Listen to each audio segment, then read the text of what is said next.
Meus irmãos, boa noite mais uma vez.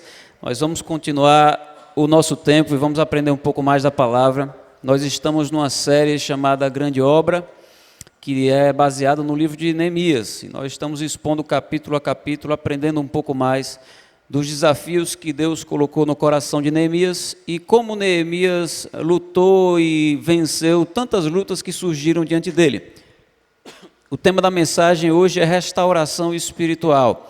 Eu quero começar essa mensagem como nós temos começado as outras mensagens dessa série, com Neemias capítulo 4, versículo 14, quando ele diz: lembrem-se de que o Senhor é grande e temível, e lutem pelos seus irmãos, por seus filhos e por suas filhas, por suas mulheres e por suas casas. Nós temos falado dessa obra de restauração, que não é uma obra de ficar sentado, de ficar parado, de ficar de braços cruzados. Essa é uma obra que envolve esforço, que envolve luta, que envolve comprometimento. E nessa grande obra que Deus tem para fazer, nós somos agentes ativos. Nós precisamos lutar pelas nossas famílias e por tudo aquilo que precisa de restauração na nossa vida. Eu quero, como eu sempre tenho feito, fazer um resumão do que é que nós já vimos até aqui, para você que tem vindo todos os domingos, para que você possa fixar essa mensagem de Neemias. E você que não tem vindo, ou você que perdeu algum culto, ou você que está vindo pela primeira vez, possa ter uma ideia geral do que é que nós já falamos até aqui. Nós dissemos que Jerusalém, a cidade de Jerusalém estava devastada. Após décadas de opressão, décadas subjugada pela Babilônia, a cidade estava em ruínas. Os muros da cidade estavam destruídos, as portas da cidade haviam sido queimadas, e o povo estava debaixo de muito opróbrio, de muita humilhação e de muita miséria. Neemias era copeiro do rei Artaxerxes I. E Deus levantou Neemias para acudir o povo, para fazer algo pelo povo, para restaurar a cidade de Jerusalém. Neemias era um homem de oração, um homem de jejum. Neemias era um homem cheio de empatia, cheio de misericórdia. Neemias era um homem que trabalhava muito, que se planejava muito, mas que continuava dependendo de Deus. O fato dele trabalhar muito e se esforçar muito e se planejar muito não levou ele a achar que ele era capaz de fazer tudo sozinho.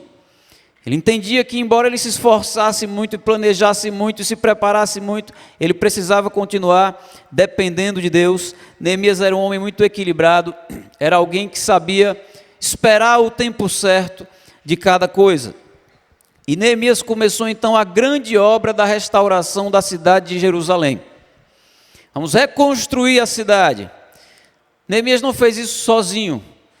A obra já era difícil, quase impossível, com a ajuda de muitas pessoas, sozinho então não daria certo. Neemias conta com a ajuda de Deus, em primeiro lugar, mas com a ajuda do povo também. Neemias não agia de maneira independente. Nesse processo todo, muitos inimigos se levantaram, se uniram contra Neemias e contra o povo, vieram com zombaria, vieram com ameaças de morte. Neemias não se deixou intimidar por isso, Neemias lutou. E Neemias convocou o povo a lutar, a não fugir, a não se amedrontar. Nesse trabalho todo, nessa obra toda, foi preciso muito esforço, muito sacrifício, muita dedicação. Nós vimos isso no capítulo 4, se eu não estou enganado, o quanto aqueles homens precisaram renunciar e se sacrificar para que aquele trabalho tivesse a sua sequência. E nisso tudo, muitos desafios foram surgindo. Parte do povo se corrompeu. Os nobres da cidade começaram a explorar aqueles que eram mais pobres. E Neemias precisou lutar contra isso e precisou lutar também contra o pecado que estava diante dele. Ou o pecado que era tentador para ele mesmo. Porque todos nós sofremos dessa corrupção de alma, que tem a ver com o pecado. E Neemias precisou lutar e resistir a tudo isso. Os inimigos tentaram parar a obra, distraindo Neemias. Mas Neemias era um homem focado. Neemias era um homem determinado. E Neemias conseguiu resistir àquela distração, porque ele tinha um objetivo, ele sabia onde ele queria chegar, e ele não para a obra para lidar com outras causas. Ele entende que aquela obra precisa terminar. Os inimigos também começaram a espalhar boatos em relação a Neemias, começaram a criar uma teoria da conspiração sobre Neemias, de que Neemias queria se proclamar rei, de que Neemias queria ser o dono do pedaço, o dono da cidade. E isso era um problema, porque Artaxerxes I era o rei. Eles iam mandar uma carta para Artaxerxes I, denunciando Neemias, naquilo que na verdade era uma mentira. Neemias nem se importa com isso. Neemias nem vai atrás. Neemias não se incomoda. Neemias ignora aquela conspiração completamente e ele continua trabalhando sem parar. E aí o inimigo é mais astuto, e ele usa o sacerdote Semaías, e o sacerdote convida Neemias a se esconder no templo. Isso era uma estratégia maligna, porque se Neemias fosse ao templo se esconder lá, pelo fato de ele não ser nem sacerdote nem levita, ele cairia no pecado de profanação. Eles queriam acabar com a reputação de Neemias. E aí aquele homem que devia ser um homem de Deus, porque era um sacerdote, é usado pelo inimigo, porque o inimigo comprou o sacerdote para enganar Neemias. Mas Neemias conhecia a palavra, Neemias sabia que aquilo era pecado e Neemias não cai naquela armadilha. E depois disso tudo, finalmente chega o dia da vitória. Os muros foram reconstruídos depois de 52 dias. É uma vitória parcial, ainda tem trabalho a ser feito. Mas é uma grande vitória. O trabalho mais pesado estava concluído. Os muros, ou as muralhas, melhor dizendo, daquela cidade finalmente estavam prontas e não havia nenhum tipo de brecha ou de aresta. E a palavra vai dizer, nós vimos isso na semana passada, que os inimigos passaram a ter medo. Os inimigos que antes estavam intimidando, passaram a ficar intimidados, porque eles viram que Deus estava com Neemias e com o povo naquela grande obra. E os inimigos que antes humilhavam Neemias e zombavam do povo, o texto vai dizer que eles estavam com o orgulho ferido, estavam abatidos. Então o jogo inverteu nisso tudo. Deus rebaixa os inimigos de Neemias e exalta Neemias com essa grande vitória. A história continua. Nós também precisamos de restauração, de formas diferentes e em áreas diferentes. E a nossa fé é de que assim como Deus restaurou e deu essa restauração a Neemias e ao povo, Ele também fará na nossa vida. Amém? Mas se, e somente se nós estivermos lutando ao lado de Deus.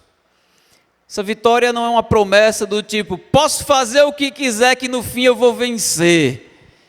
Que eu sou cabeça, não sou cauda, tem nada a ver com isso. Essa promessa é, se Deus estiver conosco, triunfaremos. Mas se aquilo que você está buscando, e que você está lutando, e que você está sonhando, não tem nada a ver com Deus, você está lutando sozinho. Pode até ser que dê certo, mas você está lutando sozinho. Mas se essa obra pela qual você está lutando e que você tem orado, jejuado, chorado, esperado, buscado, se tem a ver com Deus, com os sonhos de Deus, com aquilo que é coerente com a palavra, a vitória virá. Talvez não chegou ainda, mas ela vai acontecer.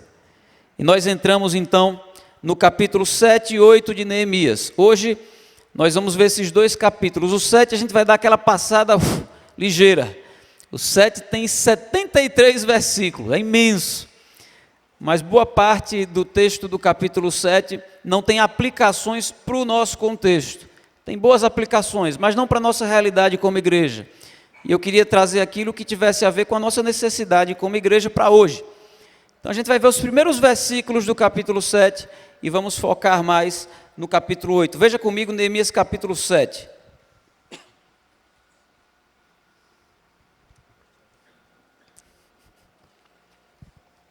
Tem o texto aqui atrás também. Diz assim: depois que o muro foi reconstruído e que eu coloquei as portas no lugar, foram nomeados os porteiros, os cantores e os levitas.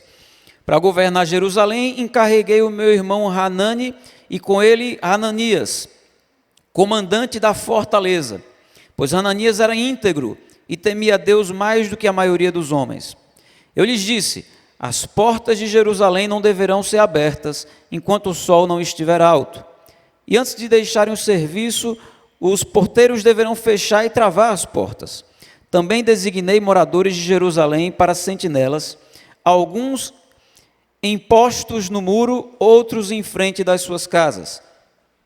Ora, a cidade era grande e espaçosa, mas havia poucos moradores e as casas ainda não tinham sido reconstruídas. Por isso, meu Deus pôs no meu coração reunir os nobres, os oficiais e todo o povo, para registrá-los por famílias. Encontrei o registro genealógico dos que foram os primeiros a voltar.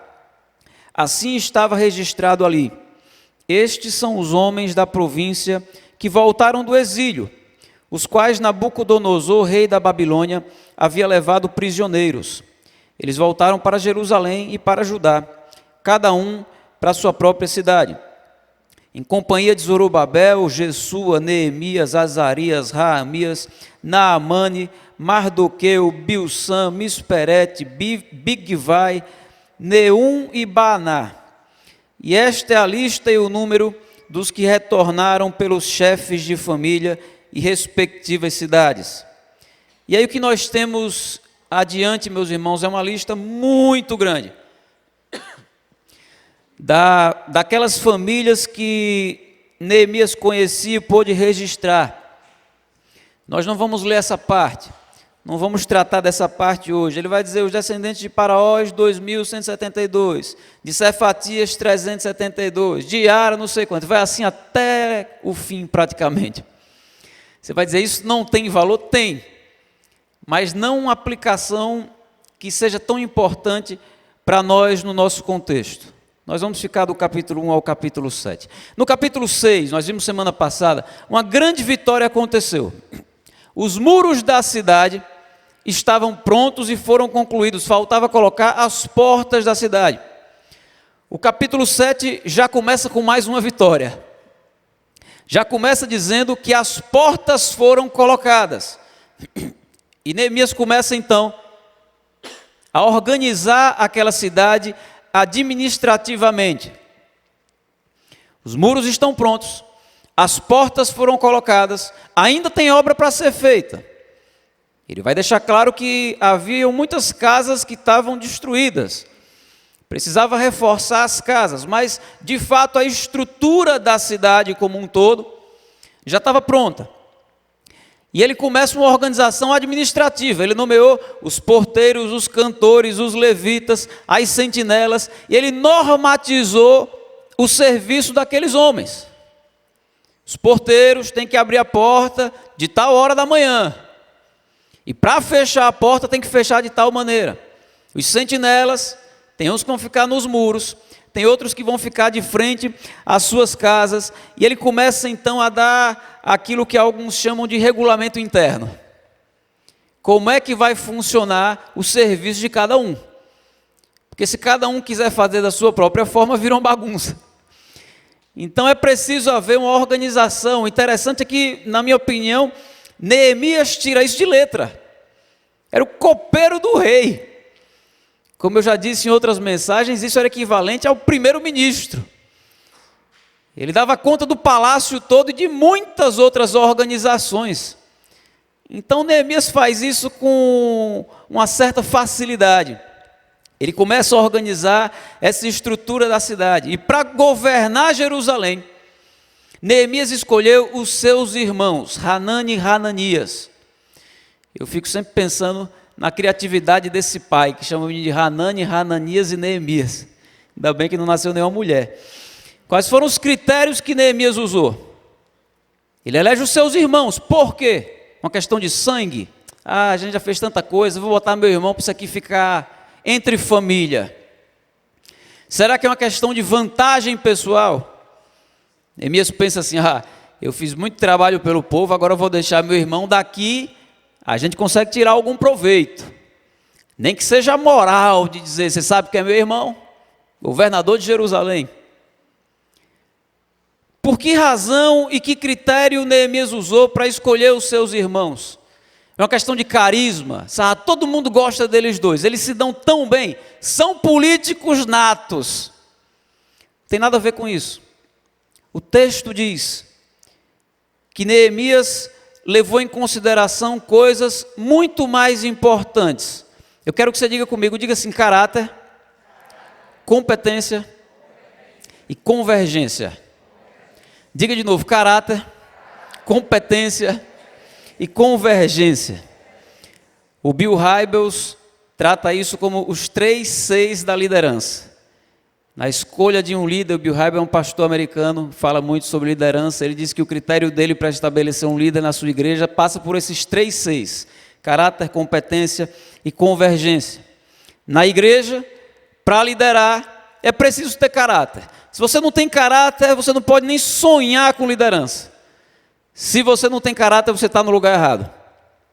É preciso ter caráter, é preciso ser um homem de Deus, ser uma mulher de Deus, ter uma aliança com o Senhor, ser um discípulo de Jesus de verdade. Mas só o caráter não é suficiente. Além do caráter, você precisa da competência. Estou falando de liderança. Você não precisa da competência para ser um discípulo de Jesus, você só precisa de caráter. Mas para liderar, além de caráter, você precisa de competência. Você tem que saber liderar. Você precisa ter aptidão para aquilo que você vai fazer. Como você vai liderar, por exemplo, o louvor se você não entende de música? Como você vai liderar o trânsito ou algo relacionado à estrutura do prédio se você não entende nada de logística?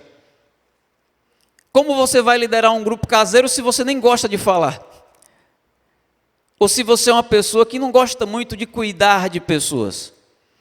Então perceba que além do caráter, é preciso competência, é preciso aptidão. E também, além do caráter e da competência, é preciso convergência. O que significa isso? Significa estar alinhado com a liderança da igreja e com a visão da igreja. Você pode ter caráter, ser um homem de Deus, você pode ter competência, saber liderar, mas ter uma forma de liderar que é completamente diferente da visão daquela igreja, ou se você trabalha em alguma instituição, da visão daquela instituição que você trabalha. Esses 3 Cs servem muito para nos nortear como igreja, mas pode ser muito útil na sua vida também, em qualquer liderança que você assuma, inclusive no seu trabalho. Neemias escolheu Hananias, e ele diz, porque ele era íntegro e temia a Deus mais do que a maioria dos homens. Neemias está usando um primeiro critério, caráter. Tem muitos homens que temem a Deus, mas o meu irmão teme mais do que a maioria dos homens. O meu irmão tem um compromisso com o Senhor. Além disso, o texto vai dizer que ele era comandante da cidade forte. É o que dizem algumas versões da NVI, diz comandante da fortaleza. Então Hananias já era um líder. Ele já tinha autoridade sobre outras pessoas. Ele já comandava. Ele não estava entrando ali de paraquedas. Ele não estava em treinamento. Ele ia governar Jerusalém. Não era um vilarejo qualquer. Era muita responsabilidade. Pela quantidade de pessoas e pelo problema que Jerusalém representava. E todos os inimigos que Jerusalém tinha. Então, ele encontra no seu irmão competência. E por último, Hananias tinha também convergência com a liderança de Neemias. Ou seja, ele tinha afinidade com Neemias e com a liderança de Neemias. Ele sabia como é que Neemias trabalhava. Ele trabalhou ao lado de Neemias. Isso é muito importante. Além do caráter e além da competência, é preciso haver convergência. Ou seja, aquele trabalho que Neemias começou, Hananias ia dar continuidade, porque Neemias não vai conseguir terminar tudo o que ele tinha em mente, como visão. E aí se você coloca um líder que tem caráter, que tem competência, mas que não tem convergência, ele vai chegar para dizer: esqueçam o que vocês aprenderam, vamos começar algo novo. Neemias não estava botando alguém para dizer: vamos começar algo novo. Neemias estava colocando alguém para dizer: vamos seguir esse trabalho, vamos continuar com isso. Essas mudanças de visões trazem um dano muito grande. A cidade estava sem visão alguma. Neemias começa a implementar uma cultura, uma visão, um tipo de trabalho. Se chega outro líder em 52 dias e diz: vamos mudar tudo, o povo fica inseguro, desnorteado. Olha, a gente está indo para onde mesmo? Que estava indo para esse lado. Agora chegou o fulano e diz: não, é para cá. Então havia convergência. Hananias estava seguindo, porque conhecia muito bem Neemias, o mesmo trabalho do seu irmão. Hananias faz parte daquele grupo no capítulo 4, quando Neemias diz assim: eu, os meus irmãos e os meus soldados mais próximos, não trocávamos de roupa. Trabalhávamos e a gente nem trocava de roupa. Ia dormir sem trocar de roupa. Hananias está no meio dessa turma, entendendo como é que o seu irmão trabalhava. E o tipo e o nível de comprometimento que Neemias exigia nessa nova visão de igreja. Ele estava disposto a seguir com aquela mesma pegada, ele estava familiarizado com aquela forma de liderar. A mesma coisa nós podemos falar de Hanani, o outro irmão de Neemias. Hanani, se você se lembra, é aquele homem que aparece no capítulo 1, que vai visitar Neemias no palácio em Suzã. É ele quem traz a notícia: os muros de Jerusalém estão arruinados, as portas estão queimadas, o povo está debaixo de miséria. É ele quem se move, está ali diante de Neemias, trazendo aquele tipo de notícia. Era um risco para Hanani, por questões contextuais que eu não tenho como explicar agora, mas era um risco. Mas aquele homem ousa passar por esse risco, a fim de buscar algum tipo de ajuda com seu irmão. Então Hanani tinha caráter, Hanani era um homem íntegro também, e Hanani também foi alguém que trabalhou junto com Neemias, que aprendeu com Neemias e que tinha muita afinidade com a forma de Neemias de trabalhar. Então são 3 Cs: caráter, competência e convergência. São critérios importantes na escolha de um líder.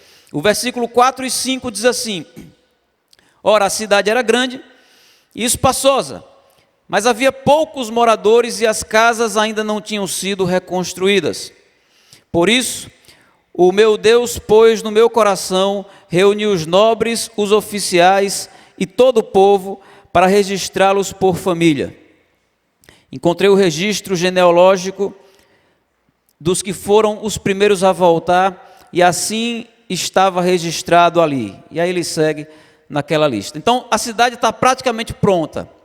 Ainda preciso fazer algumas reformas em algumas casas, mas a cidade está praticamente pronta, organizada, protegida, mas ainda vazia. E de que adianta uma casa pronta, organizada, protegida, mas sem ninguém dentro? E Neemias está então nesse processo de vamos encher a cidade, mas não a qualquer custo. Neemias não abre as portas e diz: olha, quem quiser vir, a cidade está aqui para todo mundo. Não, Neemias quer encher aquela cidade do povo que pertencia àquela cidade, do povo que professava a fé daquela cidade, do povo que servia ao Deus que era cultuado no passado naquela cidade. E por isso Neemias faz um levantamento genealógico, que está no restante do capítulo 7. E aí nós entramos então no capítulo 8, mas eu quero que você veja comigo o versículo 73. E aí a gente já vira a página para o capítulo 8.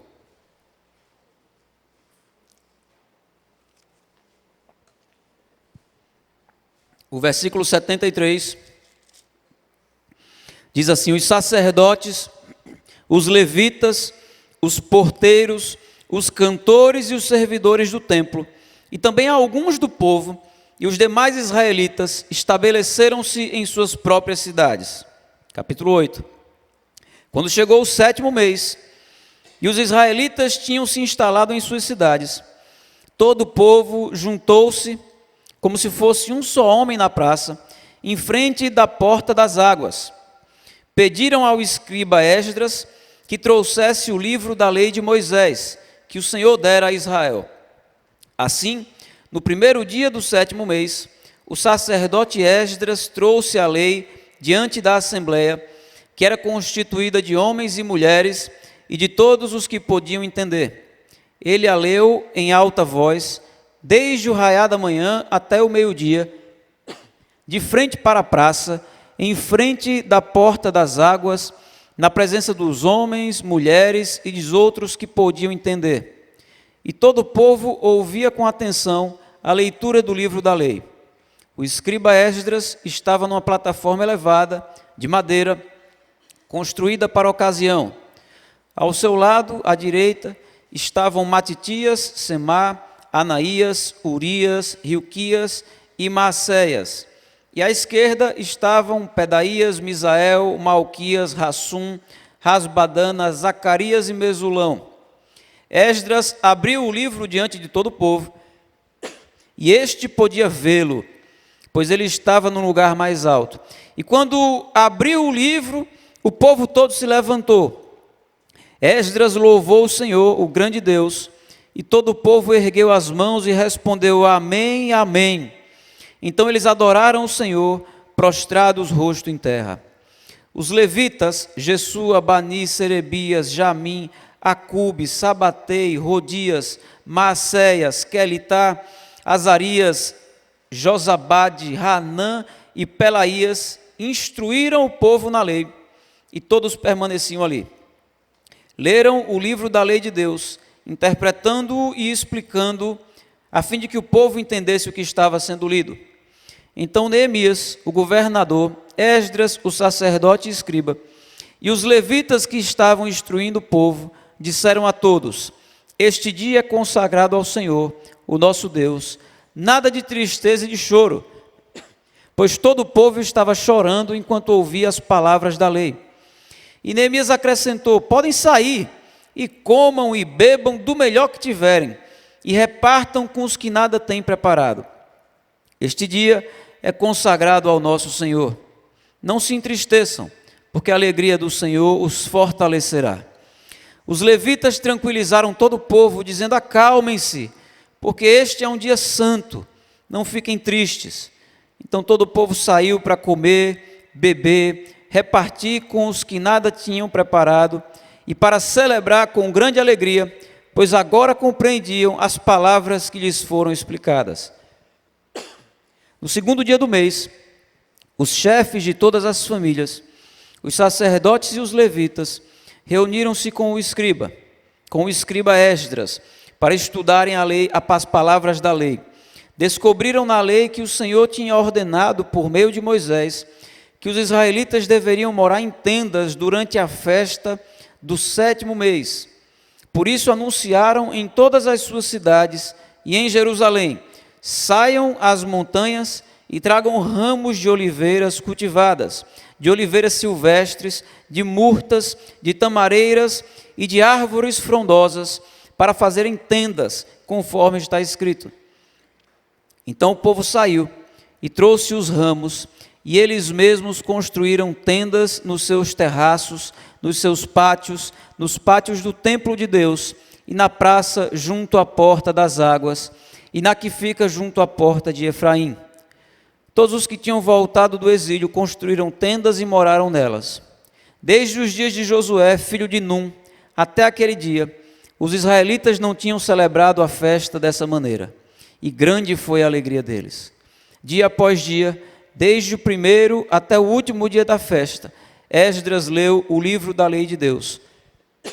Eles celebraram a festa durante 7 dias, e no 8º dia, conforme o ritual, houve uma reunião solene. Vamos orar mais uma vez? Senhor, nós pedimos para que o Senhor fale conosco hoje, porque nós sabemos do poder da Tua palavra, mas sabemos que essa palavra só tem poder através e a partir do Senhor. E nós pedimos para que o Teu Espírito Santo opere nos nossos corações, que o Espírito Santo coloque poder nessas palavras e que haja no nosso interior uma restauração do Senhor, em nome de Jesus. Meus irmãos, estamos falando de restauração desde o primeiro capítulo de Neemias. Neemias praticamente já restaurou a cidade de Jerusalém fisicamente. E aqui no capítulo 8, uma restauração espiritual tem início do meio do povo. Mais importante do que a cidade é o povo que vive naquela cidade. Mais importante do que ter uma cidade bonita e organizada é ter naquela cidade um povo de caráter. De que adianta ter uma cidade segura, bonita, organizada, mas com um povo desleal, com um povo que anda distante de Deus, com um povo que não segue os princípios e a vontade de Deus. A cidade era importante assim como as nossas casas são importantes. Assim como esse prédio da nossa igreja também é importante. São importantes porque nos trazem segurança. São importantes porque nos trazem algum conforto. São importantes porque nos dão identidade em algum nível. São importantes porque facilitam o nosso crescimento. Porque serve para que o nosso crescimento e a nossa maturidade prossiga de uma maneira mais rápida. Porque nós temos alguma estrutura, e essa estrutura existe para nos servir. O problema é que a estrutura por si só não resolve e não atende a tudo aquilo que nós precisamos. Por isso, muito mais importante do que a estrutura em si, é o povo que vive nela. É a maneira como nós usamos essa estrutura e o que nós fazemos com essa estrutura. A coisa mais importante é o povo que habita nesse lugar. E nós vivemos num contexto como país de casas muito bem estruturadas e muito bonitas, mas famílias desestruturadas. Nós vivemos no nosso país um contexto de igrejas, prédios, muito modernos, muito confortáveis, com a superestrutura, mas com um povo completamente descomprometido com Deus. Uma estrutura excepcional, mas um povo que não se sujeita ao reino de Deus e à vontade de Deus. Nós carecemos de uma restauração espiritual, e essa restauração espiritual não acontece com a reforma do prédio. Assim como a restauração espiritual em Jerusalém não aconteceu com a restauração da cidade. A cidade estava pronta, mas isso não trouxe a restauração espiritual do povo. Essa restauração ocorreu através da palavra de Deus. Espiritualmente falando, não há restauração possível que seja distante da palavra. Não há uma reforma espiritual possível que não esteja vinculado à palavra. Fala-se muito sobre o crescimento da igreja. A igreja precisa crescer, a igreja precisa evangelizar, e de fato precisa. Você vai encontrar muitos livros falando sobre estratégias de crescimento. Muitos seminários e congressos de pastores com dicas para crescimento. Aí vê um pastor que tem uma igreja de 20 mil pessoas. Aí os outros pastores ficam assim, loucos para saber qual é o pulo do gato. Qual a estratégia que esse camarada está usando para ter 20 mil pessoas. Aí às vezes você vê algum pastor muito coerente, muito bíblico, dizendo, olha, a gente tem crescido e tem usado essas estratégias. E ele vai lá e mostra pontos da palavra. Mas você vê outros que parecem um marqueteiro. Que parece que ele tem um plano de negócios voltado para a área de crescimento da igreja. Só tem 8 passos, faz assim, vai, puxa, daqui a pouco, em 1 ano você vai estar com 1000. Aí a meta em 5 anos é chegar a 5.000.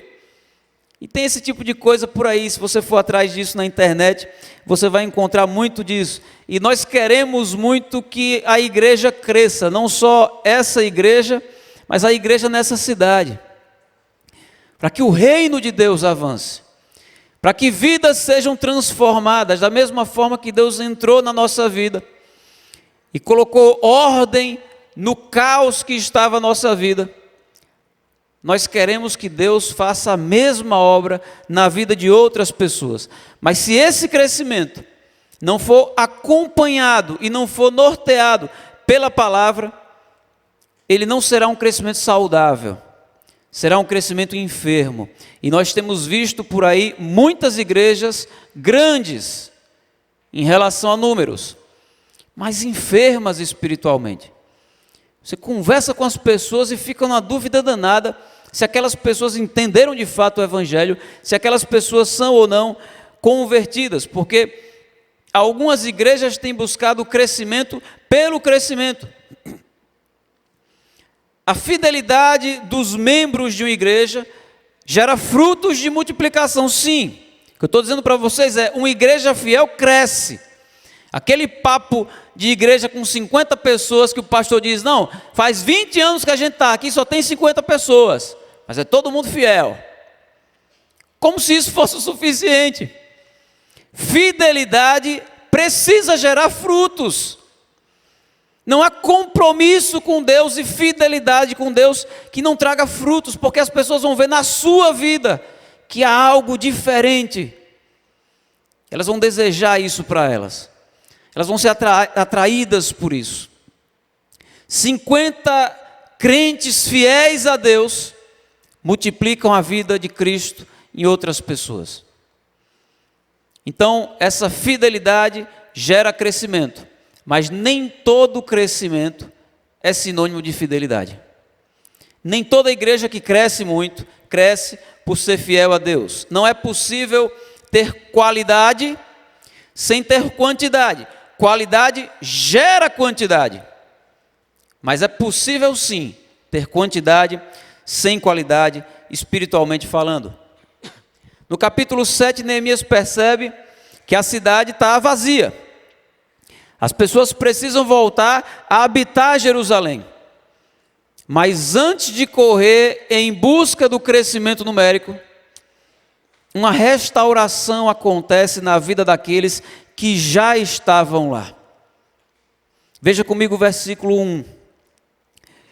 Do 1 ao 3 diz assim: quando chegou o 7º mês, e os israelitas tinham se instalado em suas cidades, todo o povo juntou-se como se fosse um só homem na praça, em frente da porta das águas.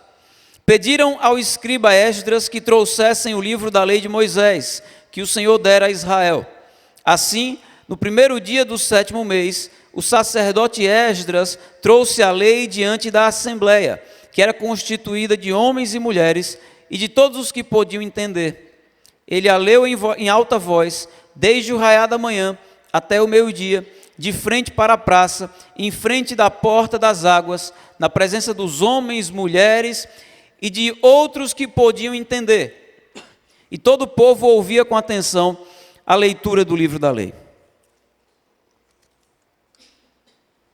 Todo o povo se juntou na praça, e Esdras, o escriba, começou a ler o livro da lei de Moisés.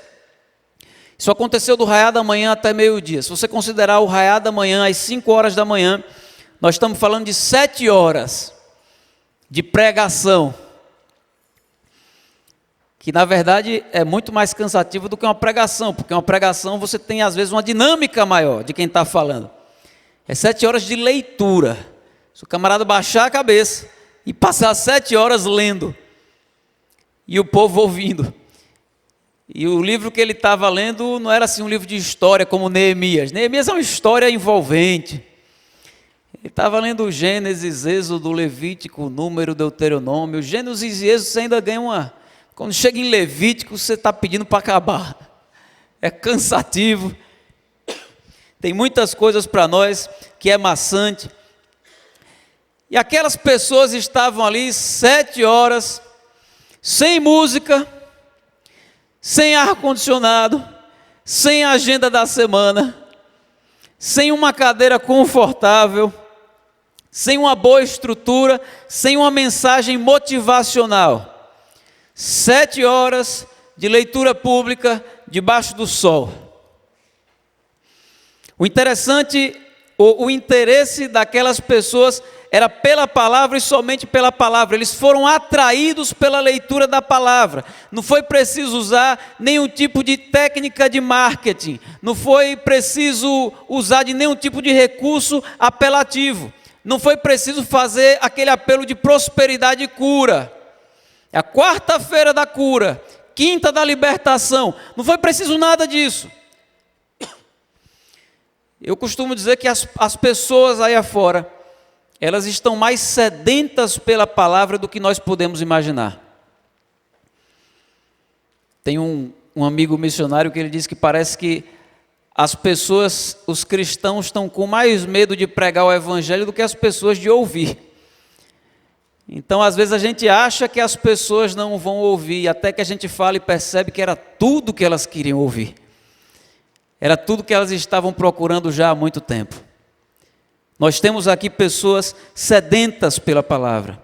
As experiências de vida, elas são muito tocantes. Elas nos comovem. Nós nos identificamos muitas vezes com testemunhos. São úteis. Mas são úteis como exemplos. É preciso haver uma verdade eterna ali. Porque se é só testemunho de vida, depois de um tempo as pessoas cansam. O carisma pessoal é muito útil para atrair as pessoas. Chama atenção. Mas depois de um tempo as pessoas cansam. Depois de um tempo surge alguém mais carismático do que você. E aí as pessoas vão de modismo em modismo, de fã-clube em fã-clube. Olha, aquele cara é mais carismático. Ah, agora cansou. Surgiu fulano. E ele ainda é youtuber. Aí você dá um animado. Então vamos para o fulano. Aí vai todo mundo para lá. E fica desse ciclo de qual é a igreja da moda? Quem é que é mais carismático? E nós temos aqui um povo que é atraído pela palavra. Eu penso que esse é o nosso desafio. Nós precisamos ser homens e mulheres que amam a palavra, que vivem a palavra e que pregam a palavra com fidelidade. Amém? Nós precisamos ser também esse povo que tem sede da palavra. O versículo 3 diz: todo o povo ouvia com atenção a leitura do livro da lei. Isso por 7 horas. Eu fico imaginando que tem irmão que não aguenta uma mensagem de 40 minutos. O camarada dorme, o camarada acorda, o camarada levanta, toma uma água, aí ele cansa, ele fica olhando para o relógio, ele se distrai, ele mexe no WhatsApp. Isso é o nível de interesse que ele tem pela palavra. Os 40 minutos ele já está, não acaba essa pregação. Eu lembro que eu estava nos Estados Unidos, visitando uma igreja, e eu cheguei num contexto que a igreja estava num processo de divisão. E o pastor estava sendo colocado para fora, um tempo bom para chegar na igreja, né? E uma das reclamações foi, a pregação dele dura muito tempo, ele devia pregar só 15 minutos. Parece piada, né? Ele pregava 30. E tinha gente dizendo, demora muito. A pregação devia ser só 15 minutos. Estive em algumas congregações em que o pastor era o tipo de stand-up. Ele subia, passava 20 minutos fazendo piada, e o povo se acabando de rir, americano ri por qualquer coisa. E acabava aqueles 20 minutos e acabou o culto, é isso. E o pessoal dizia, aí sim, foi bom. Que o camarada teve algum tipo de entretenimento. Infelizmente, isso tem crescido e aumentado em muitas igrejas. E nós precisamos ter cuidado para não cair nisso jamais. Mas além da sede que aquelas pessoas tinham pela palavra, é muito importante perceber como aconteceu essa leitura. Versículos 7 e 8.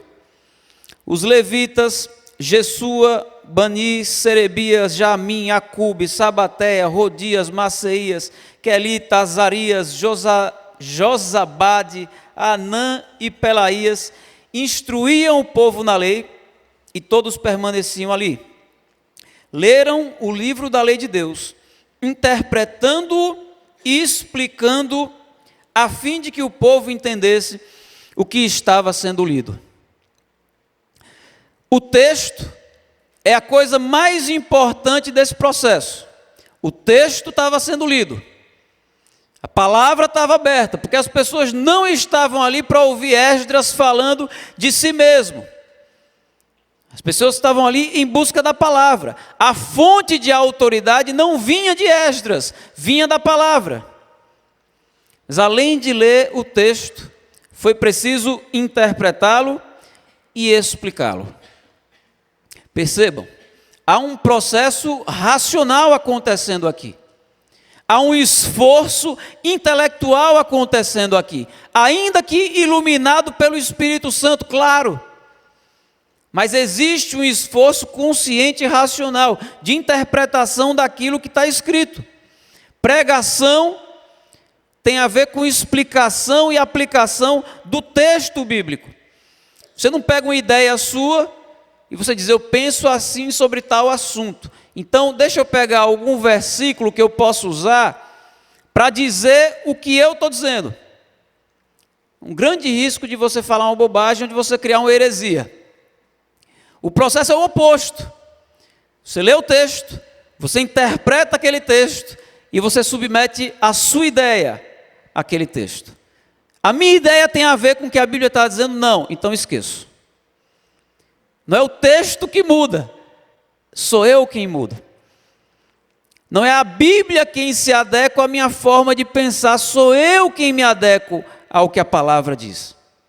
Eu leio o texto, eu interpreto o texto e eu aplico o texto. Depois dessa explicação, nós temos uma aplicação. Como é que eu uso esse conteúdo no meu dia a dia? As pessoas precisam saber o que fazer com aquilo que ouviram, entendendo que esse texto foi escrito há alguns há 2.000 anos, outro há 4.000 anos. O texto é antigo e os ouvintes são modernos.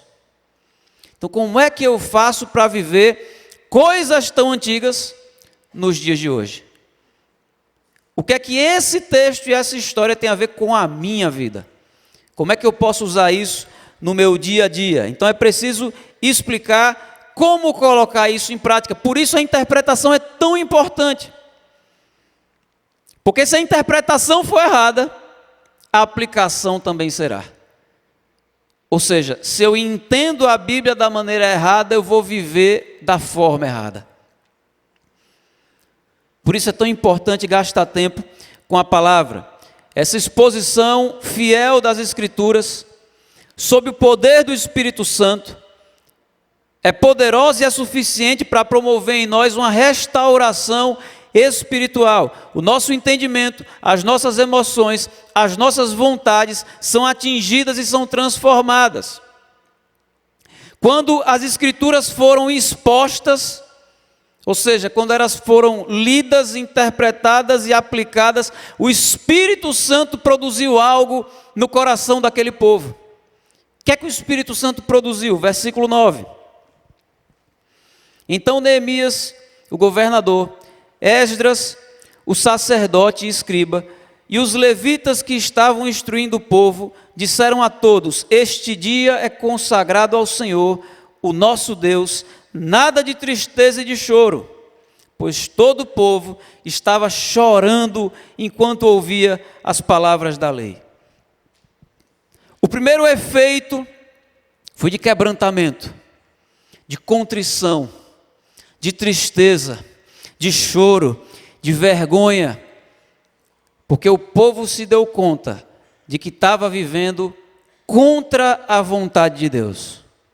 O povo se deu conta de que a forma como eles estavam vivendo não era a forma como a palavra dizia. E veio sobre eles um arrependimento profundo. As Escrituras nos trazem para perto de Deus. Quanto mais perto de Deus, mais envergonhado eu fico. Mais noção de pecado eu tenho. Quanto mais perto de Deus, mais o meu coração se revela. Os meus pecados se mostram, porque a referência de santidade, de justiça, de bondade, de amor, de graça, de misericórdia, é infinitamente superior àquilo que eu sou e que eu faço, que eu vivo. Quando esse povo se aproxima da palavra, eles percebem a miséria interior, eles percebem melhor os seus pecados, o choro vem. E esse choro não é fruto de um emocionalismo, é fruto de um arrependimento verdadeiro, uma transformação está acontecendo na vida daquelas pessoas. Então Neemias e os levitas começaram a animar o povo, começaram a dizer: se alegrem. Não que o choro em si fosse uma coisa ruim, o choro e o arrependimento são sempre bem-vindos. No entanto, aqueles homens estavam tentando fazer com que o povo percebesse com outros olhos. De fato, a palavra estava mostrando e revelando os pecados. Isso traz tristeza e vergonha, mas por outro lado, era importante celebrar, porque agora eles conheciam a verdade. É o que ele diz no versículo 12. Então todo o povo saiu para comer, beber, repartir com os que nada tinham preparado e para celebrar com grande alegria, pois agora compreendiam as palavras que lhes foram explicadas. O mesmo conhecimento da palavra que nos traz tristeza, porque revela os nossos pecados, nos traz esperança, porque aponta um caminho para a gente seguir. O mesmo conhecimento da palavra que nos traz vergonha e humilhação, porque mostra a nossa feiura espiritual, nos mostra e nos revela também um Deus bondoso, gracioso, misericordioso, que é paciente conosco a despeito dos nossos pecados e das nossas falhas. Por isso a alegria, que agora eles estavam conhecendo mais a Deus. Veja comigo o versículo 13, até o final. No segundo dia do mês, os chefes de todas as famílias, os sacerdotes e os levitas, reuniram-se com o escriba Esdras, para estudarem as palavras da lei. Descobriram na lei que o Senhor tinha ordenado por meio de Moisés, que os israelitas deveriam morar em tendas durante a festa do 7º mês. Por isso anunciaram em todas as suas cidades e em Jerusalém: saiam às montanhas e tragam ramos de oliveiras cultivadas, de oliveiras silvestres, de murtas, de tamareiras e de árvores frondosas, para fazerem tendas, conforme está escrito. Então o povo saiu e trouxe os ramos, e eles mesmos construíram tendas nos seus terraços, nos seus pátios, nos pátios do templo de Deus, e na praça junto à porta das águas, e na que fica junto à porta de Efraim. Todos os que tinham voltado do exílio construíram tendas e moraram nelas.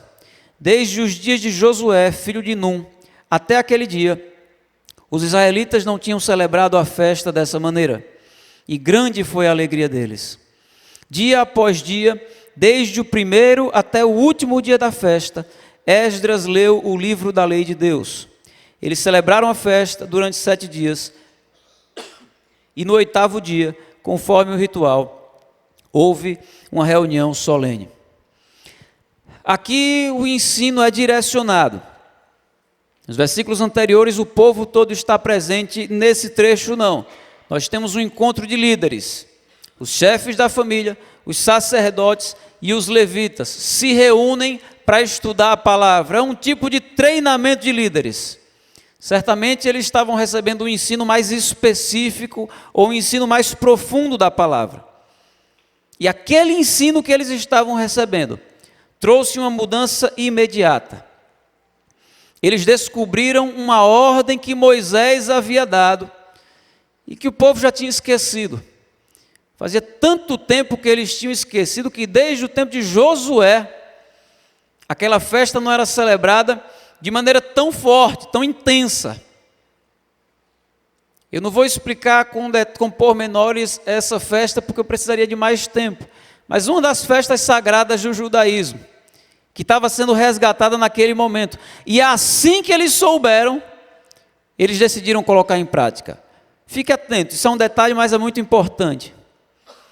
Estão sendo ensinados, e chega um ponto que alguém diz: olha, isso daqui precisa ser feito.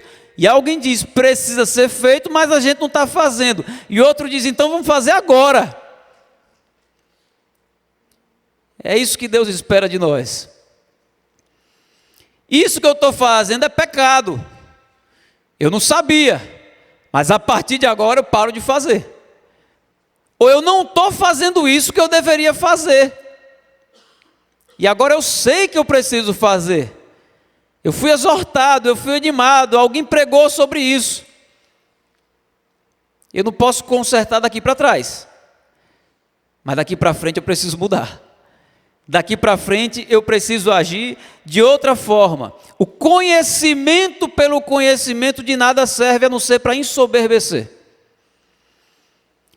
A teologia pela teologia e o treinamento de líderes pelo treinamento de líderes não tem serventia espiritual se não for colocado em prática.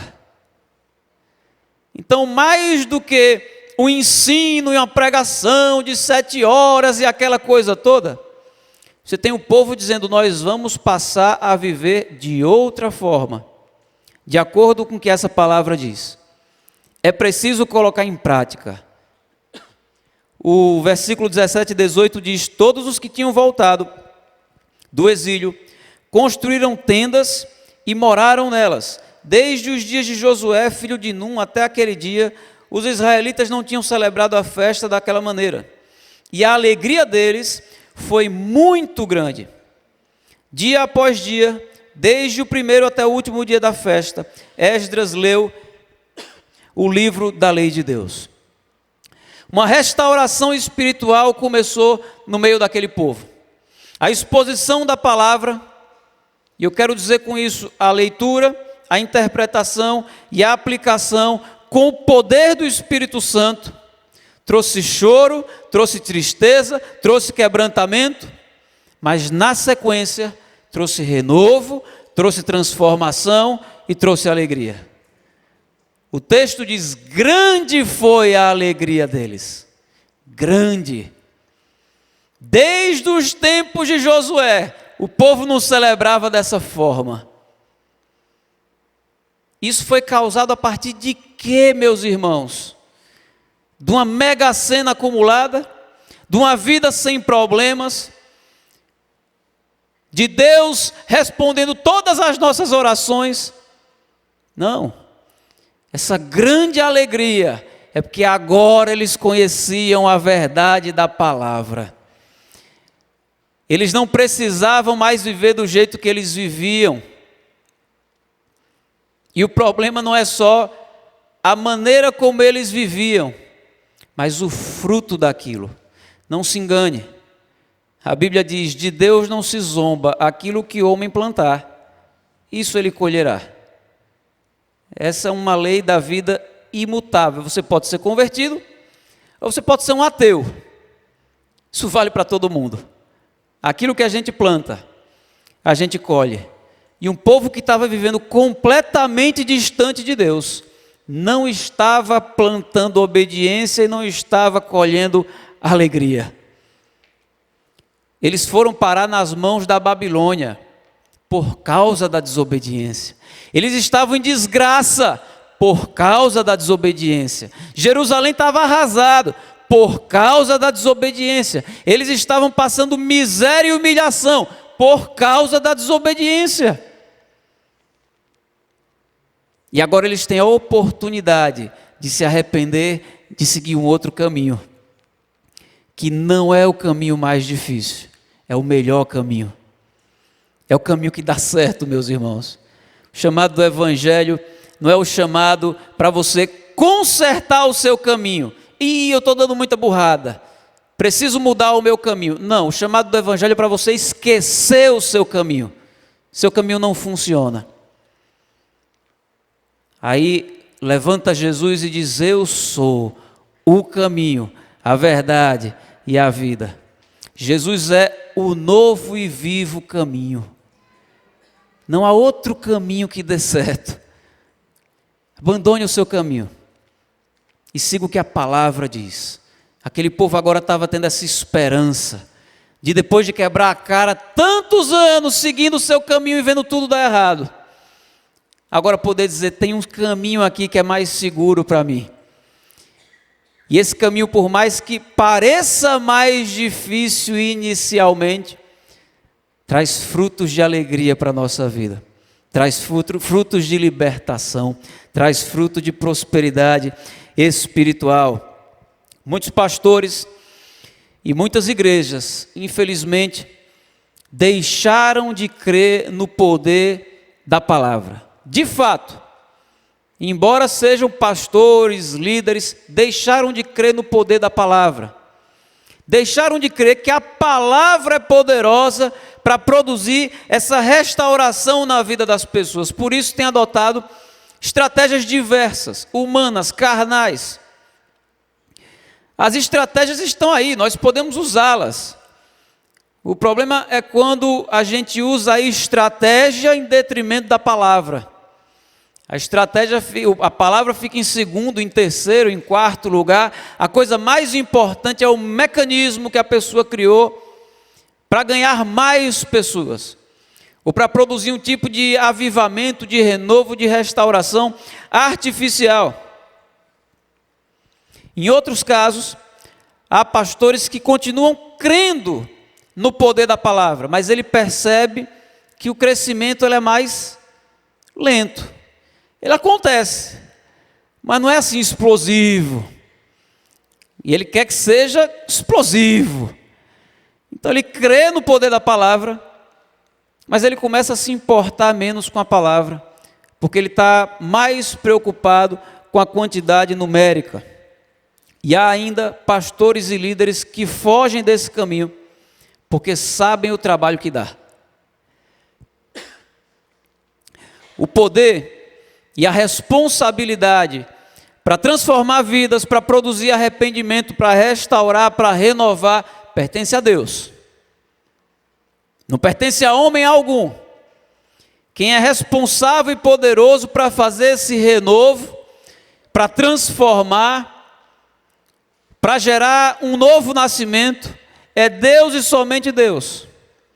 Mas o trabalho e a responsabilidade de estudar, de instruir e de ensinar, pertence ao pregador, pertence ao líder, pertence àquele que está chamando para si essa responsabilidade. Não se engane, quanto melhor você quiser fazer, mais trabalho vai dar. Ouça o que Paulo diz em 1 Timóteo 5, nós estamos terminando. Paulo diz: os presbíteros que lideram bem a igreja são dignos de dupla honra, especialmente aqueles cujo trabalho é a pregação e o ensino. Pois a Escritura diz: não amordace o boi enquanto está debulhando o cereal, e o trabalhador merece o seu salário. Entenda, quando Paulo diz assim, o trabalhador, os presbíteros que se dedicam à igreja são dignos de dupla honra, especialmente os que ensinam e os que se dedicam à pregação, ele não está falando de uma menção honrosa. Não é honra nesse sentido, não. Não é honra de vamos elogiar esse irmão, ele é uma bênção. A tradução certa para esse texto é honorário. Algumas versões da Bíblia já vem traduzido dessa forma. Ele está falando de salário. Os pastores que se dedicam a isso são dignos de salário em dobro. Por isso, na sequência, ele diz: o trabalhador merece o seu salário, ou o trabalhador é digno do seu salário. Por que Paulo está dizendo isso? Primeiro, porque ele está demonstrando a importância dessa área para a vida da igreja. E segundo, porque ele sabia o trabalho que dava, se dedicar a isso, e exclusivamente a isso. É um trabalho prazeroso, mas é trabalho, e é cansativo. E infelizmente, muitos pastores e muitos líderes deixam a palavra em segundo, em terceiro ou em quarto plano, por comodismo. Que é mais fácil você ir na internet, jogar lá esboço, pregações, qualquer coisa. Aparece tanta coisa, irmãos. Aí o camarada dá um Ctrl+C, Ctrl+V, e meia hora antes do culto ele dá uma passada rapidinha. Aí sobe aqui em cima, o camarada é carismático, é engraçado, De vez em quando dá um grito ou outro e se joga no chão, aí pronto. Termina o culto e está todo mundo achando bom. Diz, a pregação hoje foi do fogo. Hoje foi boa. O problema é que aquela mensagem que ele pegou na internet não passou pelo coração. Não exigiu dele tempo com Deus. E por isso ela não vem acompanhada de unção. Unção é poder de Deus. É presença do Espírito Santo. Essa palavra, ela só tem efeito por causa do poder do Espírito Santo. Sem o poder do Espírito Santo, essa palavra não tem efeito sobre nós. Por isso não tem a ver simplesmente com as coisas que são ditas, mas a maneira como aquela pessoa chegou naquilo. Tem muitas razões pelas quais pastores e igrejas têm abandonado a palavra. E nós precisamos ter muito cuidado para que isso não aconteça nem na nossa igreja, nem na nossa vida, nem nas nossas famílias. Se você precisa de restauração espiritual hoje, se você sente que precisa acordar, você está dormindo, ou que talvez mais do que acordar, você está precisando ressuscitar, porque você está igual aquele vale de ossos secos. Se você entende que a sua família ou o seu casamento precisam de uma restauração espiritual, não se afastem da palavra. A palavra é poderosa para gerar isso em nós. A palavra é poderosa para trazer o renovo que nós precisamos. Hebreus 14, 4, 12, Paulo diz, pois a palavra de Deus é viva e eficaz, e mais afiada que qualquer espada de 2 gumes. Ela penetra ao ponto de dividir alma e espírito, juntas e medulas, e julga os pensamentos e intenções do coração. Essa palavra é viva e eficaz. Ela é poderosa para nos vivificar, porque ela é viva e eficaz. E ela é poderosa para nos restaurar espiritualmente. Amém? Você crê nisso? Vamos orar? Fique de pé, por favor. Eu demorei um pouco, só estou vendo o relógio agora, eu demorei um pouquinho mais hoje. Mas eu estou falando que o povo passou 7 horas ouvindo, então não vou me desculpar não. Vamos orar. Pai amado, muito obrigado, Senhor, porque nós temos essa palavra tão preciosa. Muito obrigado porque essa palavra penetra o nosso coração e julga as intenções do nosso coração. Senhor, nos aproxime mais da palavra, cada um de nós.